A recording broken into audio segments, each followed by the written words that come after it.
Tonight, a thing that is always exactly behind you. A head that leaves its body after dark and goes looking.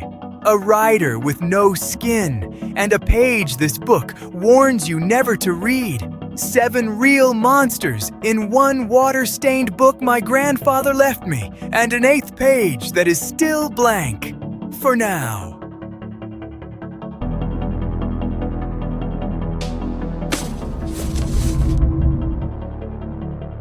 My grandfather left me one thing when he died. A water-stained book of monsters, bound in cracked leather. 7 pages, 7 creatures, each one worse than the one before. On the inside cover he had written, "Do not read this after dark." So of course, that is exactly when I opened it. Page 1. Imagine walking alone through a pine forest at dusk. You feel watched. You stop. You turn around.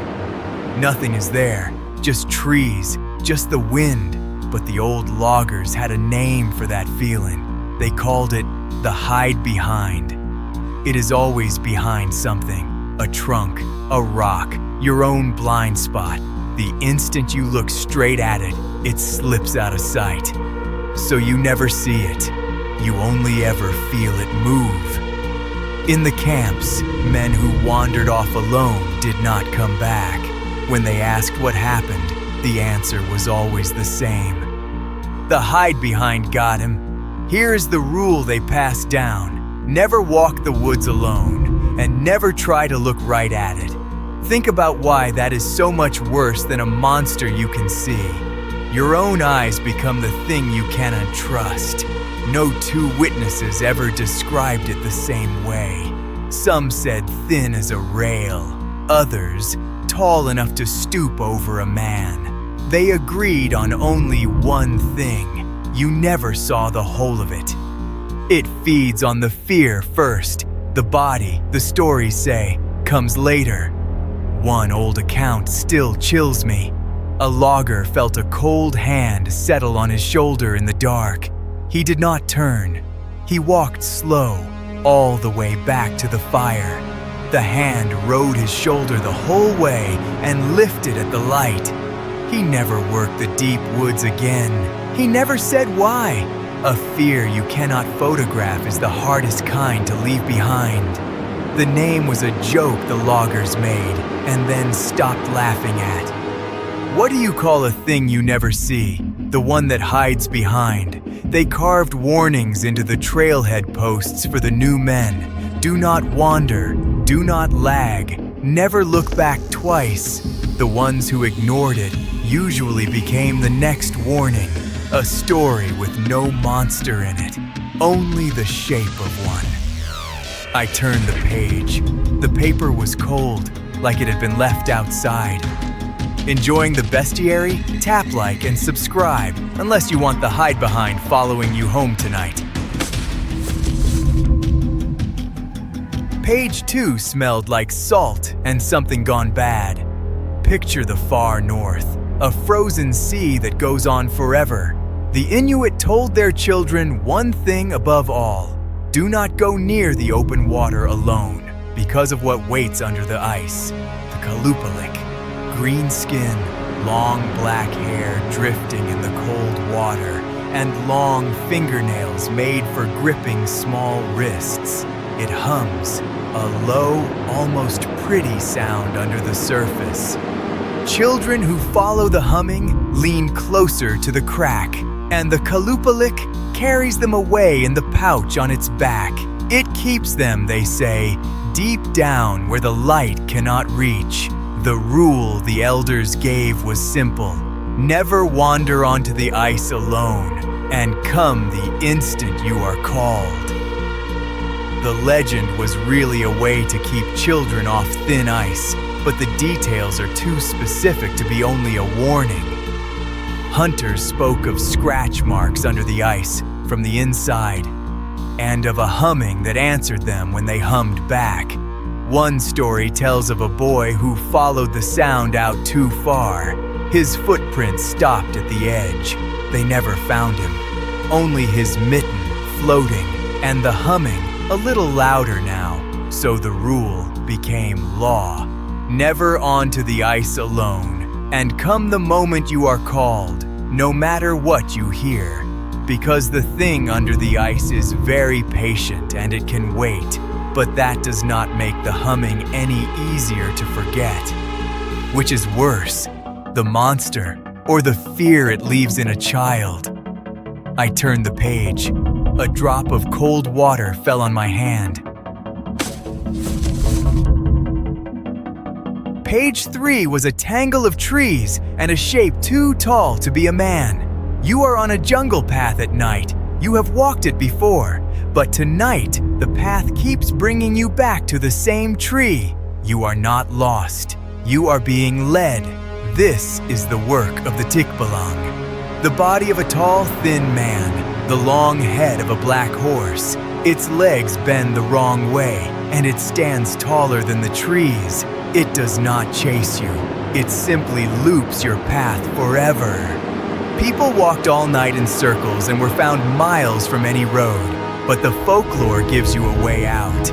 Turn your shirt inside out, and the spell breaks. Suddenly, the real path is right in front of you again. So the rule is this: if the path loops, turn your shirt inside out. What unsettles me is how calm it is about it. It has all the time in the world. It has done this for centuries. Old travelers left other tricks against it too. Ask its permission before you pass, and it may let you through. Steal a hair from its mane, and it must serve you, the legend says, but few were ever brave enough to get that close. Most just walked and prayed for the sun. Some say it is not cruel, only playing a game we cannot win, a game where the prize is simply being allowed to go home. The rule is the one that saves you. If the path loops, shirt inside out, a tall shape watching you fail to leave, that is the fear here. Not teeth, just a road that will not end until it decides. Most people close the book right about here. If you are staying, subscribe. The worst 4 pages are still ahead. I turned the page. Somewhere far off, a horse screamed. Page 4 is the one I wish I had never read. In the villages of old Malaysia, night had a rule of its own. A woman could look ordinary by day and by night come apart. After dark, her head tears loose from her shoulders. It rises into the night, trailing its spine and organs behind it. The wet things hanging from it glow faintly in the moonlight. It hunts for blood, the blood of new mothers and their babies. It drifts to open windows and reaches in while the house sleeps. The villagers found one thing that stops it. They hung thorny geruju leaves around every window and door. The dangling entrails snag on the thorns, and it cannot get in. So the rule is, ring the windows in thorns before you sleep. Think about lying in the dark, hearing something wet against the sill, knowing the only thing between you and it is a handful of leaves. By day, the stories say, she hides what she is. You might live beside her for years and never know. Some say she soaks her hanging organs in vinegar to fit back in by dawn. That detail is why the legend still crawls under my skin. It means the monster puts itself back together and smiles at you. Midwives feared her most, guarding every newborn through the night. They laid scissors and thorns beneath the floor and across the sill. The rule kept them alive. Ring the windows in thorns before you sleep. A face at the window is frightening. A face that was your neighbor is worse. Some versions say she chose this through a dark and hungry ritual. A woman who bargained for beauty and paid for it every single night. They say you can spot her. She keeps the back of her neck always covered, always turned from you. because that is the seam, that is where the head lifts free. Villages learn to watch new brides for that one nervous habit. Imagine suspecting your own neighbor kept a second, hollow life. Some fears do not need a whole body, just a face and hunger. I turned the page with 2 fingers like it might bite. Page 5 is where the book stops being about the woods. Off the cold coast of Scotland lie the Orkney Islands, and the Orkney people feared one thing above every other, the Nuckelavee, and it has no skin. A horse and its rider fused into one thing, both flayed raw. Its single eye burns red, and black blood runs in its veins. The rider's arms are so long they drag along the ground. Its breath alone withers crops and sickens every living thing. When it came ashore, whole villages fell ill and livestock died. But the old people knew its one weakness. It cannot cross fresh running water. So if it hunts you, you run for the nearest running stream. Put a stream between you and it, and you live until morning. The rule is, run for fresh water. It cannot follow. What horrifies me is that it is peeled and in pain and still hunts, a thing that suffers and wants you to suffer with it. The islanders blamed it for droughts, plagues, and rotting crops. They said even the smell of the sea turned foul when it walked. One legend says, a mermaid keeps it chained under the sea in summer and loosens the chain only in the dark of winter. So it hunts hardest when the nights are longest. But water, moving water, still stops it cold. The rule has never changed. Put running water between you and it. Imagine being chased by something in that much pain. A thing that suffers and wants the whole world to suffer too. 2 pages left. The candle was down to a stub. Page 6 is a legend of the northern woods in winter. The Ojibwe people spoke of a hunter that hunts the hunters. It is called the Baykok, and it should be dead. A skeleton, wrapped in thin, dry, see-through skin. Its eyes are gone, but 2 points of light burn in the sockets. You hear it before you see it, a thin, high cry over the trees. It flies, and it carries a bow made of bone. Its arrows are invisible, and they never miss a lone hunter. It strikes them down and takes only one thing, the liver. It eats the liver and leaves the rest for the cold.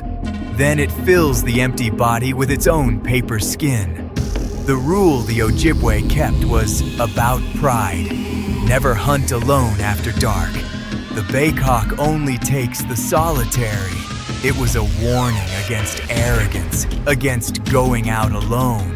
Some tales say the Baykok is a hunter who broke the sacred rules, who hunted out of greed and was cursed to hunt forever. It cannot rest. It cannot stop. It can only take the next hunter. It calls in a voice like a man's to draw you off the trail. Answer it, walk toward it, and you are already its next meal. So the rule is about humility. Never hunt alone after dark. Stay in pairs, stay humble, and it passes you by. It is the woods punishing the man who thought he was the predator. But imagine that cry over the pines and knowing it means you. 1 page left, and the book had gone quiet, like it was listening. The last page did not have a creature on it. It had the sky. The others were feared. This one was worshipped and feared.